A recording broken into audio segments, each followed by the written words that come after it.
Hello बच्चों, आप भी 2026 में एग्जाम की तैयारी कर रहे हैं लेकिन अभी तक कमबैक स्ट्रैटेजी नहीं मिल रही है तो ये वीडियो आपके लिए है। वीडियो एंड तक जरूर देखना।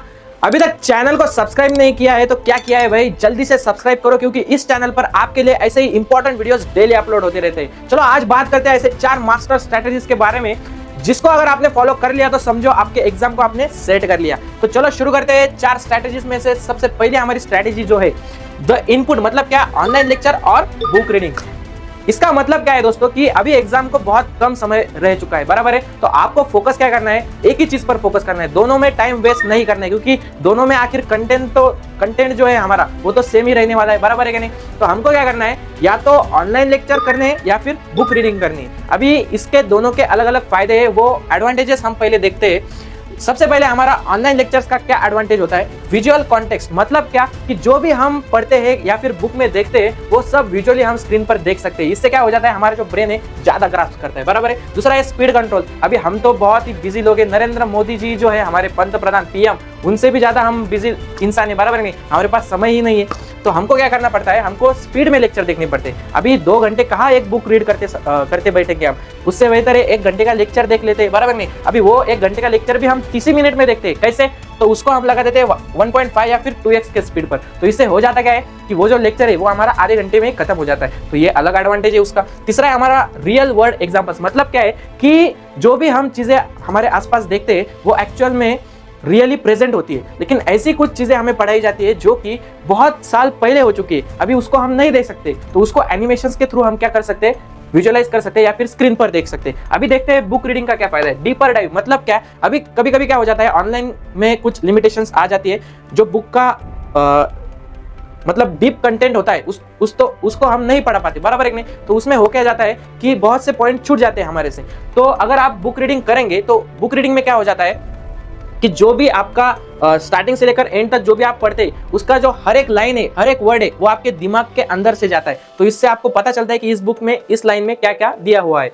दूसरा है हमारा फोकस फ्लो, मतलब क्या, अभी आप ऑनलाइन लेक्चर्स करने को बैठते हैं तो उसमें हो क्या जाता है, हमें ऊपर से नोटिफिकेशन आ जाता है कि आज घर पर कोई नहीं है बाबू, बराबर नहीं। तो इस बाबू सोना के चक्कर में क्या हो जाता है, हमारा डिस्ट्रैक्शंस हो जाता है, या फिर व्हाट्सएप, इंस्टाग्राम, जो भी हमारे सोशल मीडिया के ऐप है उसमें नोटिफिकेशन चालू ही रहते। तो लेक्चर करने को बैठेंगे तो बहुत सारे डिस्ट्रैक्शंस है, इसलिए क्या हो जाता है कि हम बुक रीडिंग में ज्यादा प्रेफरेंस देते हैं। तीसरा है सेल्फ पेस्ड रिव्यू, मतलब क्या कि अगर कोई तो भी पार्ट है जो पिछले बार हमने पढ़ा था और आज हमको पढ़ना है, अगर हम बुक रीडिंग करते हैं तो उसमें हम हाईलाइट करके रखते हैं, और हाईलाइट करने से क्या हो जाता है, उसको ढूंढने में आसानी हो जाती है। ऑनलाइन लेक्चर में पूरा लेक्चर हमको देखना पड़ता है, तो ये एक उसका अलग फायदा है। अभी मैंने दोनों के एडवांटेजेस आपको बता दिए, आपको चूज करना है कि आपके हिसाब से कौन सा ज्यादा बेहतर है, बराबर है। अभी हम बढ़ते हैं हमारे अगले मास्टर स्ट्रेटेजी की तरफ, जो है हैंड रिटन नोट्स। अभी हैंड रिटन नोट्स का मतलब क्या है कि दूसरों के हैंड रिटन नोट्स आपको नहीं लेने हैं, आपको क्या करना है, खुद के हैंड रिटन नोट्स निकालने, तभी ये फायदा देंगे आपको। अभी कैसे, आपको क्या करना है, आप जब ऑनलाइन लेक्चर करने को बैठेंगे या फिर आप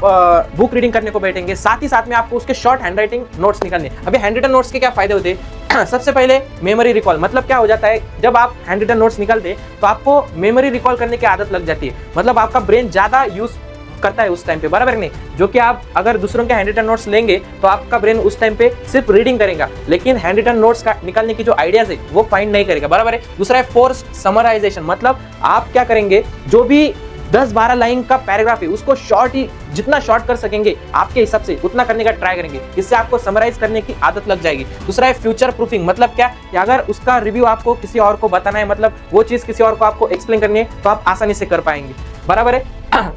तीसरा हमारा जो मास्टर स्ट्रेटेजी है दोस्तों, तीसरी मास्टर स्ट्रेटेजी वो है रिवीजन। अभी revision is the most important thing in your exam journey. ऐसा क्यों, क्योंकि अगर आप रिवीजन नहीं करेंगे तो आपके ब्रेन की जो पिछली बातें है वो ब्रेन भूल जाएगा, क्योंकि आगे आपके साथ बहुत कुछ होने वाला है और बहुत सारी चीजें आपका ब्रेन कैप्चर करने वाला है। तो पिछली जो भी वेस्ट चीजें वो भूल जाएगा। अभी वेस्ट चीजों में उसको क्या मालूम है कि आप पढ़ाई जो कर रहे हैं वो वेस्ट है आपके लिए या फिर यूजफुल है, बराबर है कि नहीं। तो वो क्या करेगा, भूलता जाएगा। इसलिए आपको क्या करना है, आपको 2-3 दिन के बाद या फिर 1 हफ्ते के बाद जो भी आपने पिछली बार पढ़ा था उसको रिवाइज करते रहना है। अभी रिवीजन के 2 मेथड से, सबसे पहले स्पेस रिपीटेशन, मतलब क्या, आपको क्या है, जो एक्चुअली बुक से, जिस बुक से या फिर जिस हैंड रिटन नोट से आपने पढ़ा था उसको लाइन टू लाइन रिवाइज करना, बराबर है। दूसरा है हमारा रिकॉल, एक्टिव रिकॉल, मतलब क्या कि आपको एक जगह पर शांत बैठना है और क्या करना है, रिकॉल करने की कोशिश करनी है कि जितना आपने पिछली बार पढ़ा था वो आपको याद आ रहा है या नहीं आ रहा है। अगर आ रहा है तो आप सही रास्ते पर हो, अगर नहीं आ रहा है मतलब आपको काम करने की जरूरत है, ज्यादा पढ़ाई करने की जरूरत है। समझ में आ गया? अभी हम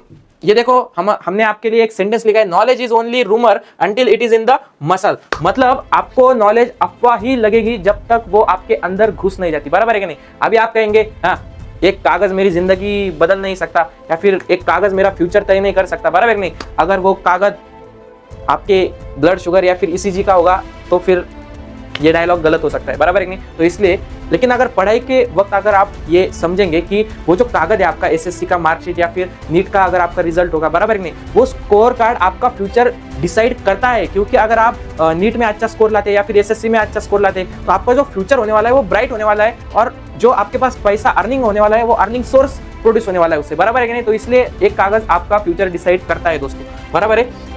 अभी हमारा लास्ट फेज है दोस्तों, वो क्या है? The feedback. मतलब क्या आपको क्या करना है? डेली एनालिसिस करना है कि आपने दिन भर जो टारगेट सेट किया था वो टारगेट अचीव हुआ है या नहीं हुआ है। ये आपको खुद से एनालिसिस करना है, किसी और से डिस्कस नहीं करना है। अभी हमने क्या दिया है उसको, डेली ऑडिट टाइम कह के एक टाइम पीरियड दिया है 15 मिनट। आप जब सोने जाते हैं, सोने जाने से पहले 15 मिनट आपको खुद को देने हैं। उसमें क्या करना है? ऐसा गोदड़ी के अंदर बैठना है, जो हमारी चादर रहती है, रजाई रहती है, बराबर है, उसके अंदर घुस जाना है और आईज क्लोज करके आपको याद करने की कोशिश करनी है कि आज मैंने ये टारगेट सुबह सेट किया था और वो टारगेट आज मैंने अचीव किया है या नहीं किया है। अगर आंसर यस है तो आपके लिए मतलब मेरे तरफ से आपको बहुत सारी शुभकामनाएं। लेकिन अगर आंसर नो है तो आपको बहुत सी पढ़ाई करने की जरूरत है दोस्तों, बराबर है। तो मिलते हैं दोस्तों अगले वीडियो में। अगर आपको वीडियो अच्छी लगी हो तो वीडियो को लाइक करिए, ज़्यादा से ज़्यादा दोस्तों तक शेयर करिए और चैनल को सब्सक्राइब भी करिए यार। चलो मिलते हैं, गुड बाय।